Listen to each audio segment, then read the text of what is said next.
And now for your sports news, we're joined by NTD's Dave Martin. Dave, we've got some NFL baseball news, but let's start in college football, as former Michigan coach Sherrone Moore was in court today for the first time since his arrest last month. What is the latest in this case? Yeah, his lawyer said today she's looking to get the charges against Moore dropped. Now, those charges include felony home invasion as well as stalking. Moore has pleaded not guilty to the charges. Now, Moore's attorney says Moore's arrest was based on, quote, misleading statements, and that without them, there would be no probable cause for these charges. Now, authorities say Moore entered a woman's apartment, back on December 10, blamed her for him losing his job that day while threatening to kill himself as well. Now, the Washington County assistant prosecutor said that Moore told the woman, quote, "My blood is on your hands," and that the woman had told the school about their relationship. Now, Moore was fired for what the school said was having an inappropriate relationship with a staff member that same day. He is now due back in court on February 17th, so we will definitely have more updates as this story goes along.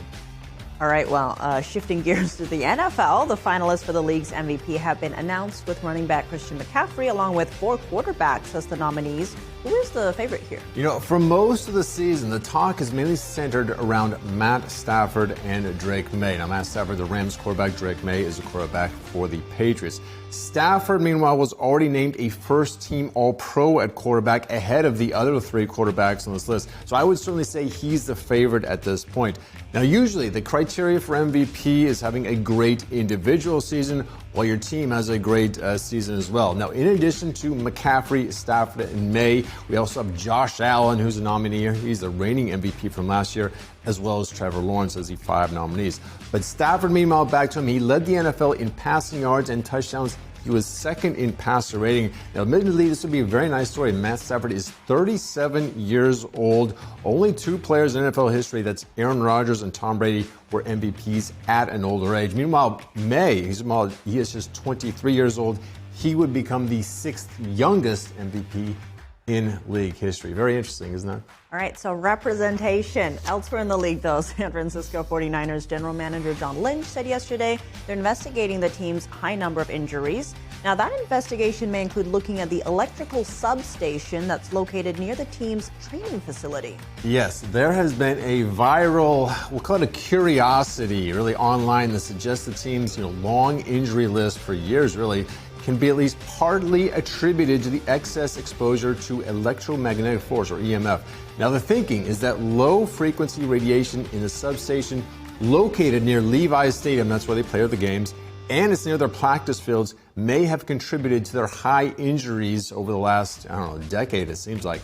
Now, Lynch, the general manager, was asked about it yesterday. He said, among other things, "I think you have to look into everything." So it's at least a possibility, it sounds like.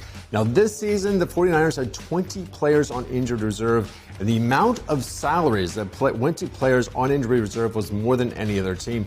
Last season, they led the league in adjusted games lost, which is another measure of injury impact to teams. They also led that category in 2020. So this will be another one that I'll be very interested to follow up with later, too. I feel like leading in injuries is not what you want. But looking at baseball news, the New York Mets have reportedly acquired all-star pitcher Freddie Peralta in a trade with Milwaukee. Yeah, the Mets got Peralta and fellow pitcher Tobias Myers for 2 of their better prospects.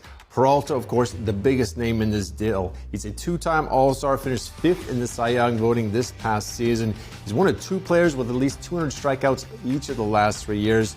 And to boot, his $8 million salary for 2026 is really a bargain for someone who's this good. Now, the downside on him is that he'll be a free agent after the season, and if the Mets want to hold on to him, they will most likely have to pay way more than $8 million. Now, this trade was announced last night, just a day after they traded for Chicago White Sox outfielder Luis Robert. Really part of a big offseason overall for the Mets, who last year had the 2nd highest payroll in baseball, but did not make the playoffs. So obviously they want to reverse that. Sounds like an investment. Well, Davis, always, thanks for joining us. Thank you, Tiff.